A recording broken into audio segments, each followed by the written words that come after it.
দান বক্সে টাকা গোনার আজকের এই বিশাল কর্ম থেকে সহযোগিতা করছেন জামিয়া ইমদাদিয়া মাদ্রাসার 300 জন ছাত্র। আয় হয় এই আয় এবং ব্যয়ের কোনো হিসাব তাদের কাছে নাই এবং মাজারে আসলে কোনো ফান্ডে কোনো টাকা নাই। এখানে কিছু ব্যক্তি যারা আছেন তারা আসলে আদায় করেন এবং আদায় করে এটা তাদের মতো করে তারা ভাগ বটর করেন বা খরচ করেন। এটা মনে মনে একটা অপেক্ষাও থাকে যে কখন দান বক্স খোলা হবে, সবাই মিলে একসাথে টাকা গণনা করা, এটা একটা ভালো মজার বিষয়। টাকার পাহাড় নয়, এ যেন আস্ত একটা টাকার সমুদ্র। সিন্দুকের পর সিন্দুক, একের পর এক খোলা হচ্ছে লোহার দান বাক্স, আর তা থেকে বেরিয়ে আসছে বস্তা বস্তা দেশি বিদেশি নোট, চকচকে সোনার গহনা আর চিঠির স্তূপ। হ্যাঁ দর্শক, আবারও সব রেকর্ড ভেঙে চুরমার হয়ে গেল কিশোরগঞ্জের ঐতিহাসিক পাগলা মসজিদে। এবার দান বাক্স খুলতেই যা দেখা গেল তা দেখে শুধু কিশোরগঞ্জ নয়, পুরো দেশ জুড়ে তোলপাড় সৃষ্টি হয়েছে। সবচেয়ে বড় চমক, এবার খোদ প্রধানমন্ত্রীর নির্দেশে এবং জেলা প্রশাসনের ঊর্ধ্বতন কর্মকর্তাদের কড়া নজরদারিতে ঐতিহাসিক এই পাগলা মসজিদের সিন্দুকগুলো খোলা হয়েছে। প্রশাসনের শীর্ষ কর্মকর্তাদের উপস্থিতিতে সকাল থেকে গভীর রাত পর্যন্ত টানা 14 ঘন্টা ধরে চলল এই অলৌকিক টাকার মহাসমুদ্র গোনার কাজ। কিন্তু কত টাকা পাওয়া গেল এবার? কেন প্রতিবারই আগের সব রেকর্ড ভেঙে কোটি কোটি টাকার নতুন ইতিহাস তৈরি হয় এই মসজিদে? আর কেনই বা এবার প্রধানমন্ত্রীর বিশেষ নির্দেশনা নিয়ে মাঠে নামতে হলো প্রশাসনকে? এই বিপুল পরিমাণ টাকা আসলে কোথায় যায়? সব কিছুর রোমাঞ্চকর এবং বিস্তারিত তথ্য জানতে ভিডিওটি একদম শেষ পর্যন্ত দেখুন। তো মাজার আসলে এই 5 কোটি টাকা দিতে পারছে না। এই 5 কোটি টাকার মধ্যে 3 কোটি টাকা সিটি কর্পোরেশন দিয়েছে, বাকি 2 কোটি টাকা আসলে মাজার কর্তৃপক্ষ দেওয়ার কথা, কিন্তু মাজার থেকে দেওয়া হচ্ছে না। বাংলা ভাইরাল 24 এর আজকের বিশেষ প্রতিবেদনে আপনাকে স্বাগতম। দর্শক, প্রতিবারের মতো এবারও কিশোরগঞ্জের ঐতিহাসিক পাগলা মসজিদের দান বাক্স খোলার খবরে সারা দেশের মানুষের চোখ ছিল কিশোরগঞ্জের দিকে। শনিবার ঠিক সকাল 7টায় জেলা প্রশাসনের ঊর্ধ্বতন কর্মকর্তা, মসজিদ পরিচালনা কমিটি এবং স্থানীয় গণ্যমান্য ব্যক্তিদের উপস্থিতিতে একে একে খুলে দেওয়া হয় মসজিদের মোট 13টি লোহার দান বাক্স। দান বাক্সগুলো খোলার সাথে সাথেই উপস্থিত সবার চোখ চড়ক গাছ। বাক্সগুলো একদম কানায় কানায় পূর্ণ ছিল, টাকা রাখার আর কোনো জায়গা অবশিষ্ট ছিল না। এরপর সেই দান বাক্সগুলো থেকে টাকা ঢেলে বস্তায় ভরা শুরু হয়। 1, 2 কিংবা 3 বস্তা নয়, টাকায় ভরে যায় একের পর এক বড় বড় বস্তা। এরপর মসজিদ কমপ্লেক্সের 2য় তলায় শুরু হয় এই বিশাল অঙ্কের টাকা গোনার এক ঐতিহাসিক ও দীর্ঘ প্রক্রিয়া। আপনারা শুনলে অবাক হবেন, এই টাকা গোনার মহাযজ্ঞে অংশ নিয়েছিলেন মোট 590 জন মানুষ, যার মধ্যে ছিলেন মসজিদ পরিচালনা কমিটির সম্মানিত সদস্যবৃন্দ, স্থানীয় মাদ্রাসার শিক্ষক এবং এতিমখানার কোমলমতি ছাত্ররা। টানা 14 ঘন্টা ধরে, হ্যাঁ দর্শক, দীর্ঘ 14টি ঘন্টা ধরে একটানা অবিরামভাবে চলেছে টাকা গোনার কাজ। সকাল 7টায় শুরু হয়ে রাত 9:45টায় গিয়ে শেষ হয় এই বিশাল হিসাব নিকাশ।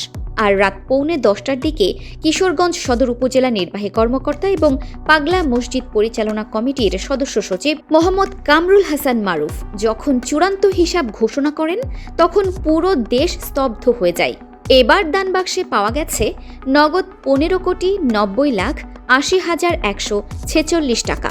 ভাবা যায়, প্রায় 16 কোটি টাকা, যা বাংলাদেশের ইতিহাসে যে কোনো ধর্মীয় প্রতিষ্ঠানের দান বাক্সে পাওয়া ধনের ক্ষেত্রে এক অলৌকিক এবং সর্বকালের সেরা নতুন রেকর্ড। দর্শক, পাগলা মসজিদে দানের পরিমাণ দিন দিন যেভাবে জ্যামিতিক হারে বাড়ছে, তার সত্যিই এক পরম বিস্ময়। এর আগে গত বছরের 27 ডিসেম্বর যখন এই দান বাক্সগুলো খোলা হয়েছিল, তখন পাওয়া গিয়েছিল 11,48,48,538 টাকা। সেবারই মানুষ মনে করেছিল এটাই হয়তো সর্বোচ্চ, কিন্তু মাত্র কয়েক মাসের ব্যবধানে আগের সমস্ত রেকর্ডকে বুড়ো আঙুল দেখিয়ে এবার দানের অঙ্ক পৌঁছে গেছে প্রায় 16 কোটিতে। 10 কোটি টাকা, 1 কোটি টাকা, 1 টাকা যদি কেউ করতেছে তাহলে চাকরি ছেড়ে চলে যাবে, যে কোনো অপরাধ, যে কোনো শাস্তি মাথা ব্যথা নেই। এর মানে হলো মানুষের বিশ্বাস, ভক্তি এবং এই মসজিদের প্রতি আবেগ দিন দিন আরও বহু গুণ বেড়ে চলেছে। শুধু বাংলাদেশের মানুষই নয়, বিশ্বের বিভিন্ন প্রান্ত থেকে মানুষ এই মসজিদে ছুটে আসেন এবং মুক্ত হস্তে দান করেন। এই দান বাক্সে কেবল বাংলাদেশের কাগজের নোটই পাওয়া যায় না, এর মধ্যে পাওয়া যায় মার্কিন dollar, Saudi Real, Omani Real, Malaysian ringgit সহ বিশ্বের বিভিন্ন দেশের মুদ্রা।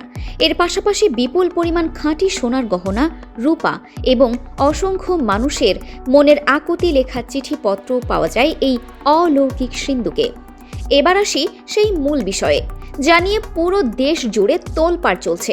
প্রধানমন্ত্রীর নির্দেশে এবার দান বাক্স খোলা এবং পুরো প্রক্রিয়ার তদারকিতে ছিলেন প্রশাসনের শীর্ষ কর্মকর্তারা। কিন্তু কেন এই বিশেষ ব্যবস্থা? দর্শক, পাগলা মসজিদের এই বিশাল খতিয়ান এবং কোটি কোটি টাকার সঠিক ব্যবহার নিশ্চিত করতে স্বয়ং সরকারের উচ্চ পর্যায় থেকে বিশেষ নজর দেওয়া হচ্ছে। এত বিপুল পরিমাণ অর্থ যেন সম্পূর্ণ স্বচ্ছতার সাথে কোনো ধরনের অনিয়ম বা অপচয় ছাড়াই সঠিক জায়গায় পৌঁছায়, সেজন্যই প্রধানমন্ত্রীর এই পরোক্ষ ও প্রত্যক্ষ নির্দেশনা। জেলা প্রশাসন এবং সরকারের উদ্দেশ্য হল এই পবিত্র অর্থ যেন মানবতার কল্যাণে এবং ইসলামের সঠিক প্রচারে সর্বোচ্চ ভূমিকা রাখতে পারে। কিশোরগঞ্জ সদর উপজেলার নির্বাহী কর্মকর্তা মোহাম্মদ কামরুল হাসান মারুফ এবং জেলা প্রশাসনের কর্মকর্তারা রাত জেগে থেকে এই চূড়ান্ত হিসাব নিশ্চিত করেছেন। প্রতিটি পয়সার হিসাব রাখা হয়েছে অত্যন্ত নিখুঁতভাবে। প্রশাসনের এই কড়া নজরদারি দেশ জুড়ে সর্বস্তরের মানুষের প্রশংসা কুড়াচ্ছে, কারণ মানুষ যেখানে বিশ্বাস করে টাকা দিচ্ছে, সেই টাকার নিরাপত্তা এবং সঠিক হিসাব পাওয়া জনগণের হকের অংশ। এখন আপনাদের মনে প্রশ্ন জাগতে পারে, কেন এই পাগলা মসজিদে মানুষ এত টাকা দান করে? কি আছে এই ঐতিহাসিক মসজিদের পেছনে? কিশোরগঞ্জ শহরের নরসুন্দা নদীর তীরে অবস্থিত এই পাগলা মসজিদের ইতিহাস অত্যন্ত প্রাচীন এবং রোমাঞ্চকর। জনশ্রুতি আছে, বহু বছর আগে এক পাগলা সাধক নদী বেয়ে এসে এই স্থানে আস্তানা গেড়েছিলেন। তার আধ্যাত্মিক ক্ষমতা এবং ইবাদত বন্দিগিতে মুগ্ধ হয়ে স্থানীয় মানুষ এই স্থানটিকে পবিত্র মনে করতে শুরু করে। পরবর্তীতে এখানে একটি মসজিদ গড়ে ওঠে, যা কালের বিবর্তনে পাগলা মসজিদ নামে দেশ বিদেশে খ্যাতি লাভ করে। মানুষের মনে এক দৃঢ় ও অটল বিশ্বাস রয়েছে যে এই মসজিদে এসে কেউ যদি মন থেকে কিছু মানত করে বা দান খয়রাত করে, তবে মহান আল্লাহর রহমতে তার মনের আশা পূর্ণ হয়, কঠিন রোগবালাই থেকে মুক্তি মেলে এবং ব্যবসায় বরকত আসে। এই ধর্মীয় বিশ্বাস ও আবেগ থেকেই প্রতিদিন হাজার হাজার মানুষ, ধনী থেকে গরিব, হিন্দু মুসলিম নির্বিশেষে সব ধর্মের মানুষ এখানে দান করতে আসেন। অনেকে তাদের সুস্থ সন্তানের জন্য, অনেকে নতুন গাড়ি বা ব্যবসার সাফল্যের সুক্রিয়া হিসাবে এখানে লাখ লাখ টাকা সিন্ধুকে ফেলে যান। আর এই বিশ্বাসের কারণেই প্রতিবার দানবাক্স খুললেই তৈরি হয় কোটি কোটি টাকার এক নতুন ইতিহাস। দর্শক, এতক্ষণ তো জানলেন কত টাকা পাওয়া গেল এবং কেন মানুষ দান করে, কিন্তু এবার জানা দরকার এই যে প্রায় 16 কোটি টাকা পাওয়া গেল, এই বিপুল অর্থ আসলে কোথায় খরচ করা হয়? আর কোনো ব্যক্তি কি এই টাকার মালিক? একেবারেই না। পাগলা মসজিদের এই টাকার প্রতিটি টাকা খরচ করা হয় অত্যন্ত নিয়মতান্ত্রিক উপায়ে এবং সমাজ কল্যাণমূলক কাজে। এই টাকা দিয়ে পরিচালিত হয় মসজিদের নিজস্ব বিশাল মাদ্রাসা ও এতিমখানা। এতিম ও দুস্থ শিশুদের থাকা, খাওয়া এবং পড়াশোনার সম্পূর্ণ খরচ মেটানো হয় এই তহবিল থেকে। শুধু তাই নয়, এলাকার বিভিন্ন গরিব ও অসহায় মানুষের চিকিৎসার জন্য, জটিল রোগে আক্রান্ত রোগীদের সহায়তায়, দরিদ্র মেয়েদের বিয়ের খরচে এবং অন্যান্য মসজিদের উন্নয়নে এই টাকা থেকে অনুদান দেওয়া হয়। তবে সবচেয়ে বড় খবর হলো পাগলা মসজিদ পরিচালনা কমিটি এবং জেলা প্রশাসনের পক্ষ থেকে এই টাকা দিয়ে এখানে একটি আন্তর্জাতিক মানের দৃষ্টিনন্দন ইসলামিক কমপ্লেক্স নির্মাণের পরিকল্পনা নেওয়া হয়েছে, যেখানে থাকবে আধুনিক সুযোগ সুবিধা সম্বলিত বিশাল মসজিদ, উন্নত শিক্ষার জন্য মাদ্রাসা সহ আরও অনেক কিছু। এই মেগা প্রজেক্টের কাজ সম্পন্ন হলে এটি হবে দেশের অন্যতম সেরা একটি ধর্মীয় কেন্দ্র। দর্শক, কিশোরগঞ্জের ঐতিহাসিক পাগলা মসজিদের এই অবিশ্বাস্য এবং অলৌকিক দানের রেকর্ড নিয়ে আপনার মূল্যবান মতামত কি? আপনি কি কখনো এই মসজিদে গেছেন বা কোনো মানত করেছেন? কমেন্ট বক্সে অবশ্যই আপনার মতামত আমাদের জানান।